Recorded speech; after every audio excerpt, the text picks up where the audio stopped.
What's up, brothers and sisters? It's your brother G World 7_D. And here's this book again. I talked about this book before, Civilization and the Ancient Egyptians by Katanga A. Bongo. This is written by an African dude. Now, first of all, I want to say this. Every time anthropologists or archaeologists dig up stuff around the world and they see someone who's anatomically obviously black, the first they are use the term African. So right there they tell you that they're a foreigner.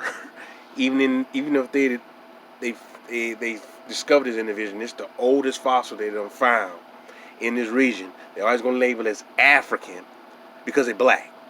You gotta know how to disseminate information, how to really to take information, to know how to evaluate it.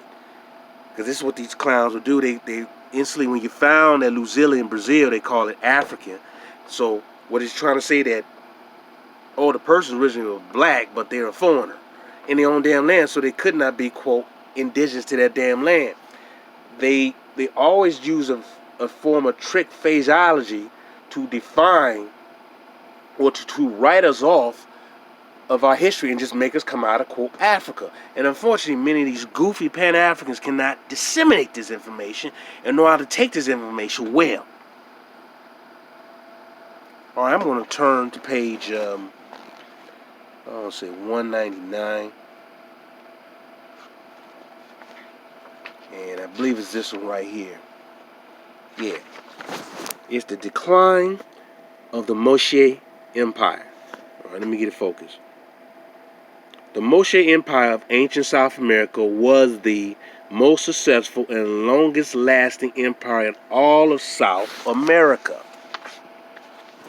History. All right, let me get it back.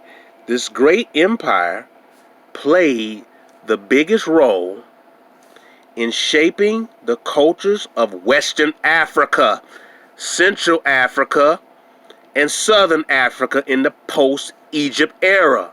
The Moshe Empire emerged around 400 AD, I believe it was earlier than that, but fine, and dominated most of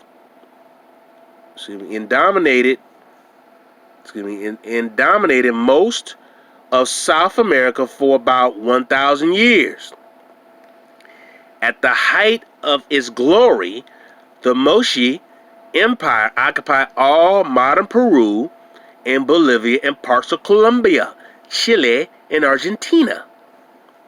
Starting in the 11th century, climate changing in the Andes hurt Moshe agriculture and triggered a gradual decline of the empire.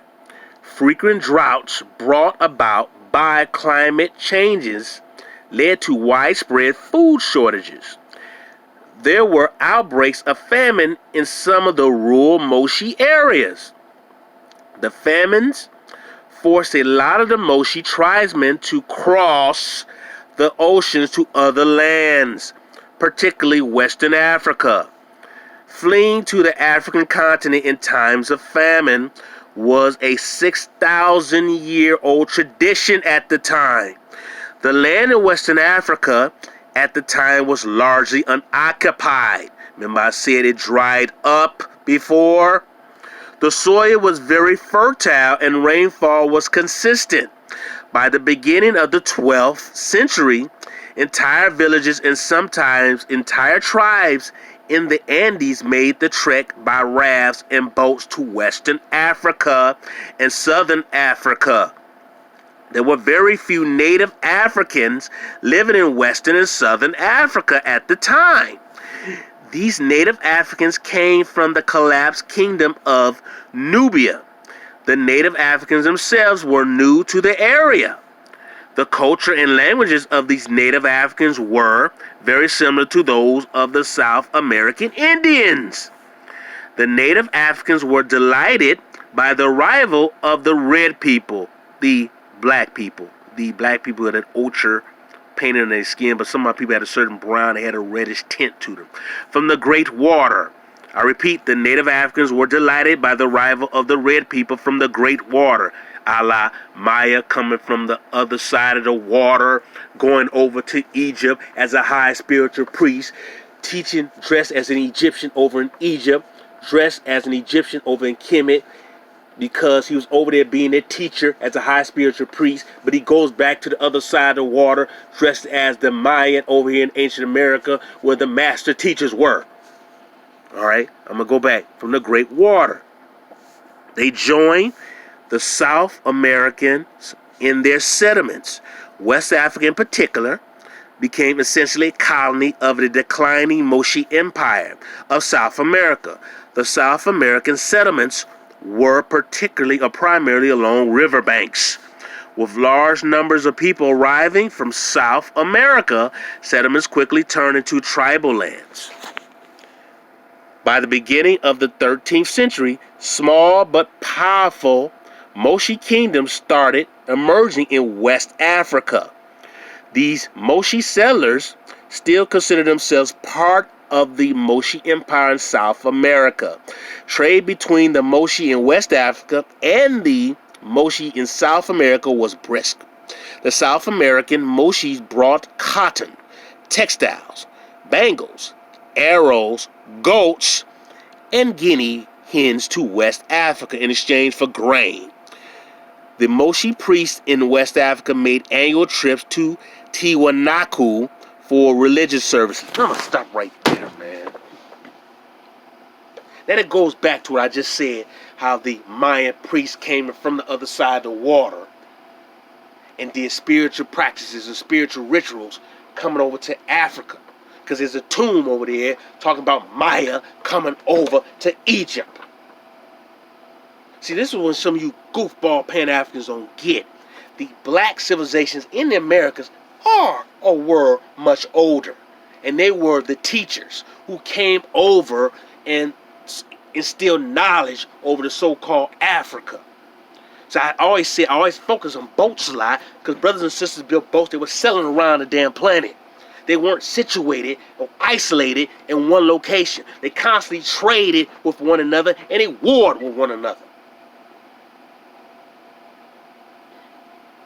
So these black brothers and sisters in travel, and they sailed, and they brought their knowledge over. Remember, Maya was a spiritual priest coming over to the Americas, teaching the people over in Egypt, over in Africa, teaching them how to construct great buildings and monuments, doing the spiritual practices. They got that from the Americas. See, we have to critically think, because every time these clowns going to dig up something, they're going to find someone black, but they're going to just label it African to throw you off, because they don't want you to get the scent to realize, hey, black folks are indigenous to this planet. But they will just want to make black people coming from sub-Saharan Africa and give you that one phenotype with a super large wide nose and the super large lips, and say that African is a foreigner in that land. So yeah, we found an African, a foreigner in the land that we consider that's supposed to be of different people, but actually the original people look like that. See, this is the problem that people like Umar and Seti cannot basically dissect, because they're too busy stuck in old thinking, using Dr. Ben books and Dr. John Henry Clark instead of moving forward and studying real history and breaking down things from a more modern or basic, a better perspective, or a more thorough perspective, which them clowns have not done. And this is a problem with our people, man. The reason you see those Anasazi, stuff abandoned, because those Negroes built there first, and they went over to Africa and built,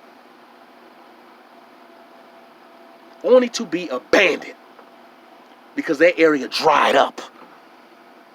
Just like what I just read. So they came over here to the Americas. And I showed you pictures of Moche before. Moches was nothing but a bunch of Negroes that you see in 47th Street in Chicago, or in Compton, California.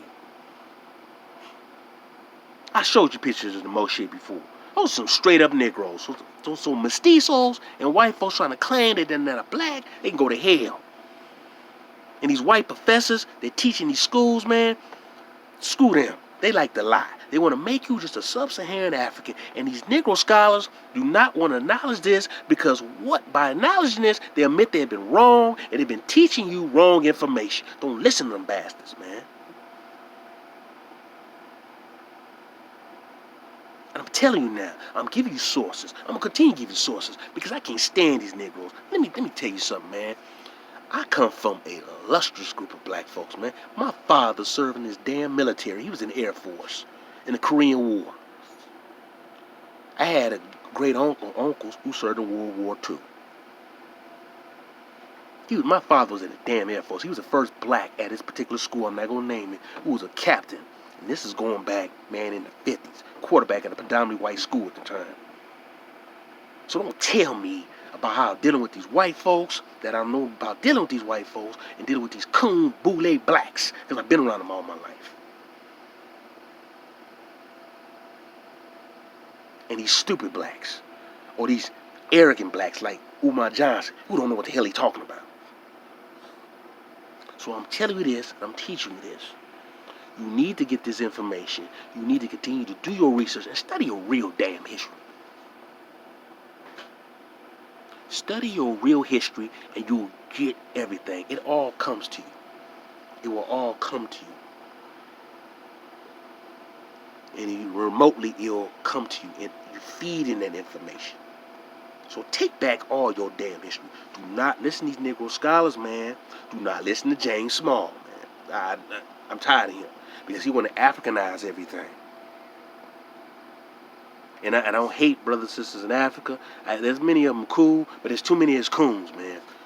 We need to take pride of our history with our ancient ancestors did here in America. Our aboriginal black ancestors did here in America. We built here. Now I said that Mali and Anastasia are the same people because you look at those cliff dwellings. Excuse me, I'm trying to speak real fast. Them cliff dwellings, man, they're exactly the same because those are the same damn people. Remember, I told you there's a Timbuktu over in Africa and there's an older Timbuktu here in America, over in California. There's a Timbuktu in California, which those Negroes came from the Pacific to build. Oh, hell yeah. I've been studying this sucker for years, man. And I can't stand these Negro historians because I've been around them all my life. Because I know how to get down. Because I know they're a piece of trash. Go and study your real history. Take back all your stuff. And some of the stuff you're not going to like because many of these Negroes sold us out here and in other lands. They sold our black people, man. But you have to study your full history. You have to know your true history, man. Do not listen to these Pan-Africans, man. Because they're very narrow-minded, limited in their knowledge, limited in their diction. They're very ignorant, man. Do not listen to these Negroes. Continue to study, to continue to grow, to continue to grasp, to continue to take your full history. All of your history. All of it. And take it back. Peace and love, brothers and sisters.